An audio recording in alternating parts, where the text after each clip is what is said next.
फिनटॉक में आप सभी को अभिषेक सरकार का नमस्कार। फिनटॉक यहाँ होती है फाइनेंस और बिजनेस की बातें। तो फिनटॉक एक्सप्लेन में आज हम बात करेंगे एनएफटी के बारे में। एनएफटी क्या होता है? सबसे पहले जानते हैं इसका फुल फॉर्म क्या है। एनएफटी का फुल फॉर्म है नॉन फंजिबल टोकन। अब नॉन फंजिबल का क्या मतलब होता है? नॉन फंजिबल का मतलब होता है इरिप्लेसेबल, यानी कि जिस चीज़ को रिप्लेस नहीं किया जा सकता। मान लीजिए मेरे पास ये बुक है। ये बुक किसने लिखी है? उसने पब्लिश की है। अब आप ये बुक सेम, जिसमें सेम कंटेंट है, ये सेम कंटेंट आप अमेज़ॉन से भी 200 रुपये में ख़रीद सकते हैं और बाहर जाके कहीं भी किसी भी बुक स्टोर से भी आप 200 रुपये में ख़रीद सकते हैं। यानी कि ये रिप्लेसेबल है। ये कोई भी खरीद सकता है, किसी से भी खरीद सकता है और सेम प्राइस दे के खरीद सकता है। अमेज़ॉन में अगर ये 200 रुपये में लिस्ट है तो 200 रुपये में ही हर कोई इसको खरीद सकता है। यानी कि ये रिप्लेसेबल है और कंटेंट सबको सेम मिलेगा, सबको बराबर कंटेंट मिलेगा। पर अगर मान लीजिए इसी में मैं कुछ नोट्स बना लेता हूँ, कुछ हाइलाइट्स कर देता हूँ, नोट्स बना लेता हूँ, या फिर कुछ मैं इम्पॉर्टेंट पॉइंट्स इसमें और लिख देता हूँ मेरे अपने लिए, मेरे अपने नॉलेज के लिए, तो ये सिर्फ मेरे पास रहेगा। ये जो हाइलाइटेड वाला बुक है, जो मैंने इंपॉर्टेंट कोट्स, पॉइंट्स ये सारे हाईलाइट कर रखे हैं, इंपॉर्टेंट नोट्स मैंने लिख रखे हैं, सब कुछ बना रखा है मैंने इसके कि क्या इंपॉर्टेंट है क्या इंपॉर्टेंट नहीं है, तो इसकी कॉपी सिर्फ मेरे पास है। ऐसा नहीं है कि मैं यहाँ से चेंज करूँगा तो जिन जिन लोगों ने बुक ली होगी उनका भी चेंज हो गया होगा। उनके पास वही कंटेंट है जो उनको मिला है, पर मेरा जो कंटेंट है, मैंने जो हाईलाइट किया है, इंपॉर्टेंट नोट्स बनाए हैं, वो अब मेरा ही है।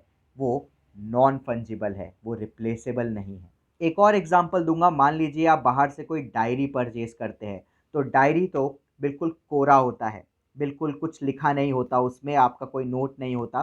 तो सबको, जो भी उस दुकान से वो डायरी लेता है, वैसी डायरी लेता है 100 रुपये में, उसको सेम खाली डायरी मिलती है, तो वो रिप्लेसेबल है। ऑब्वियसली बात है कि सबको सेम प्राइस पे करके सेम डायरी मिल रही है, पर वो डायरी लेके आप उसमें क्या लिखते हैं, वो नॉन फंजिबल है, क्योंकि वो किसी और के पास नहीं है। अब नॉन फंजिबल का आपको मतलब तो समझ में आ गया, जो कि रिप्लेस नहीं हो सकता। अब टोकन क्या होता है? टोकन समझने से पहले हमें समझना पड़ेगा कि आखिरकार ब्लॉकचेन क्या होता है। तो दोस्तों, जैसे कि हम लोग रुपीज़ यूज़ करते हैं, आईएनआर। अब आईएनआर क्या है कि आप अगर बैंक से कोई ट्रांजैक्शन कर रहे हैं तो वो आपके बैंक को पता है, आपको पता है, और जिसके पास पैसा जा रहा है उसको पता है कि ये ट्रांजैक्शन हुआ है। और किसी को नहीं पता, आपके पड़ोसी को तो पता नहीं, या फिर किसी आपके दोस्त को तो पता नहीं कि ये ट्रांजैक्शन हुआ है, जब तक आप नहीं दिखाओगे उसको। और इसको मैनेज कौन करता है? इस ट्रांजैक्शन को, इसको सेंट्रलाइज वे में आरबीआई के थ्रू मैनेज किया जाता है। जितने भी रूल है, लॉ है, बैंक्स के जितने भी लॉ है, वो सब कुछ कौन बनाता है? आरबीआई। तो ये क्या हो गया, एक सेंट्रलाइज्ड वे में, कंट्रोल्ड वे में काम करता है। अगर गवर्नमेंट चाहे, आरबीआई चाहे, गवर्नमेंट चाहे, तो वो कभी भी आपका जो करेंसी है वो बंद कर सकती है। जैसे कि डीमोनेटाइजेशन में हुआ, रातों रात 500 और 1000 के नोट बंद बंद हो गए। तो सेंट्रलाइज्ड वे में जो सेंट्रल ताकत है, उनके पास बहुत पावर होती है, वो आपके करेंसी से कुछ भी कर सकते हैं। पर दोस्तों, ब्लॉकचेन टेक्नोलॉजी इसमें एक रेवोल्यूशन लेके आया। सातोशी नाकामोटो नाम के एक व्यक्ति ने एक दिन सोचा, असल में सतोशी नाकामोटो कौन है किसी को नहीं पता, उनकी पहचान किसी को नहीं पता, वो आदमी एग्जिस्ट करता भी है कि नहीं पता नहीं।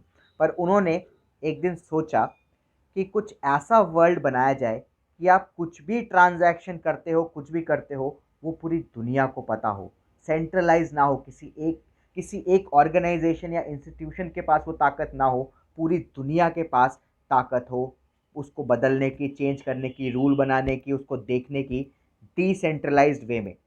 तो उन्होंने ब्लॉकचेन टेक्नोलॉजी की मदद से क्रिप्टो करेंसी बना डाली। अब इससे क्या होता है, मान लीजिए मुझे किसी को एक बिटकॉइन पे करना है, तो मैं एक बिटकॉइन पे करूँगा, पर उसका पता पूरी दुनिया को लग जाएगा कि इस डेट में, इस टाइम में अभिषेक सरकार ने फलाने किसी को एक बिटकॉइन पे किया है। ये पूरी दुनिया कभी भी देख सकती है। मेरे मरने के बाद भी, 50 साल बाद भी, कोई अगर सर्च करेगा कि अभिषेक सरकार ने इस डेट को, इस टाइम में किसको वो एक बिटकॉइन पे किया था, वो पता लग जाएगा। एक चेन सिस्टम बना होता है। इसका एक और एग्जांपल है, हालांकि अभी यूज़ नहीं होता पर आगे फ्यूचर में शायद यूज़ होगा। मान लीजिए आज आपके पास एक प्रॉपर्टी है, एक फ्लैट है, उसके कागज़ आपके पास है, ज़मीन से आपने घर बनाया है, आप उसके फर्स्ट ओनर हो। उसके बाद किस किस को वो घर बिकता गया 200 साल बाद भी आप पता लगा सकते हो कि इसका फर्स्ट ओनर कौन था और इसने किस किस को फ्लैट बेचा, किस किस ने फ्लैट खरीदा। एक चेन जो होता है वो बनाता है ब्लॉकचेन। उस चेन की हर कड़ी में आपको पता लगेगा कि किसके साथ वो चेन जुड़ती चली गई। ये होता है ब्लॉकचेन। और दोस्तों ब्लॉकचेन की जो करेंसी होती है उसको बोलते हैं टोकन। अब एनएफटी क्या है? Non fungible token. तो ऐसा टोकन, ऐसी करेंसी जो कि कभी रिप्लेस नहीं हो सकती। मान लीजिए आप एक आर्टिस्ट, आपने एक शानदार पेंटिंग बनाया। वो पेंटिंग आपने जहाँ पे एनएफटी अपलोड होती है, मान लीजिए एक प्लेटफॉर्म है ओपन सी नाम का, वहाँ पे एनएफटी अपलोड होती है। मान लीजिए आप एक आर्टिस्ट हो, आपने एक पेंटिंग बनाया। अब वो पेंटिंग जो है वो आपका टोकन है, ठीक है? वो आपने अपलोड किया, एनएफटी, इरिप्लेसेबल टोकन। आपने पेंटिंग बना के ओपन सी में डाल दिया, अपलोड कर दिया बिकने के लिए। आपने एक रखा कि भाई ये अमाउंट में बिकेगा, ये इसका प्राइस है। या फिर इसमें एक और ऑप्शन होता है कि कोई भी बोली लगा सकता है। आपको 7-8 दिन का आपने टाइम दिया, भाई बोली लगा लो, जिसको जितने में जो सबसे हाईएस्ट बोली होगी उसमें बिक जाएगा वो। ऐसे ऑप्शंस भी होते हैं। तो मान लीजिए आपने अपना जो पेंटिंग है वो डाला और किसी ने क्रिप्टो करेंसी से, मान लीजिए इथेरियम हो गया, पॉलीगॉन हो गया, वो उससे पे करके आपका पेंटिंग खरीदा। फिर उसने किसी और को बेचा, फिर उसने किसी और को बेचा, फिर ऐसे बिकता चला गया आगे आगे आगे। पर इसका ओरिजिनल ओनर कौन है? वो आप है। वो हमेशा सबको दिखता रहेगा, वो चेन सबको दिखती रहेगी कि ये सबसे पहले आपने बनाया। लिखा आता है मिंटेड बाय। मिंटेड मतलब आपने बनाया उसको, मिंटेड बाय अभिषेक सरकार।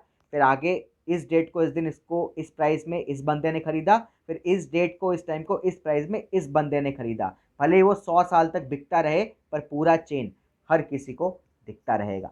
अब इससे क्या होगा कि आपकी ओनरशिप, आपकी क्रिएटिविटी, आपने जो क्रिएट किया है ये हमेशा बना रहेगा।